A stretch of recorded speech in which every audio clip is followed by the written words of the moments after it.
Ma recette préférée au pilon, c'est le rougail tomate et aussi le rougail pistache.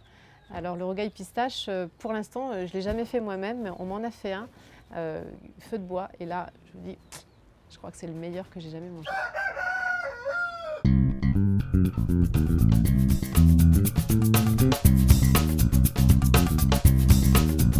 Je crois qu'il y a des puristes du pilon, oui, qui refusent catégoriquement de mettre l'ail, le gingembre, les mangues, enfin les mangues sont battues, mais enfin bon, ou les tomates pour faire du rougail dans un bol mixeur. Moi je fais partie de ces puristes parce que je crois que ça a vraiment, on obtient vraiment une pâte différente avec un goût différent.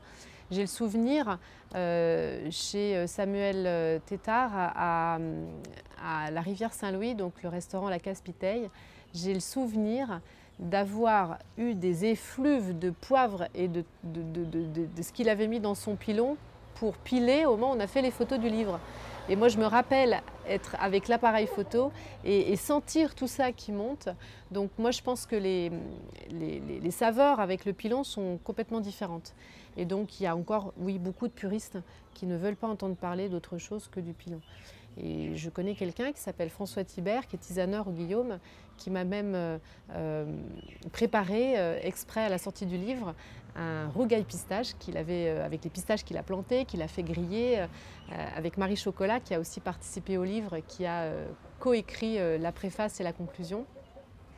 Et donc, ils ont préparé un rougail pistache. Et ça, vous voyez, le rougail pistache dans la marmite, feu de bois, vraiment grillé, c'est quelque chose qui n'appartient qu'aux puristes et qui est incomparable en termes de goût. Étant donné qu'il est dans la maison, dans la culture et qu'il a du sens, il a été aussi utilisé comme objet pour créer de l'art. Alors déjà, on le retrouve à Terre Sainte dans cette magnifique et grandiose sculpture qui a été construite par différents artistes dans le cadre du projet d'Ancraqué. On le retrouve aussi, on l'a retrouvé aussi au fur et à mesure des années, notamment en 1974, dans une grande exposition qui avait été orchestrée par William Zitt, où il a mis en scène le pilon et ses différentes représentations. Il a aussi travaillé à l'Artothèque avec un certain nombre d'artistes réunionnais qu'il a mobilisés sur le sujet pour qu'ils s'expriment et qu'ils transforment entre guillemets leur vision du pilon.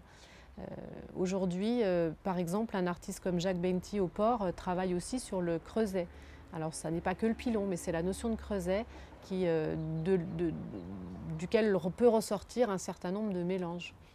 Et le pilon, on le retrouve aussi dans les chansons, puisque Basse-Terre l'a utilisé, puis le pilon là, Daniel Waro, et puis d'autres comme Claude Vincent par exemple, puisqu'il y a une célèbre chanson après-guerre qui faisait beaucoup rire parce qu'elle utilisait aussi la connotation sexuelle du pilon et du calou et associée donc à l'image de l'homme et de la femme.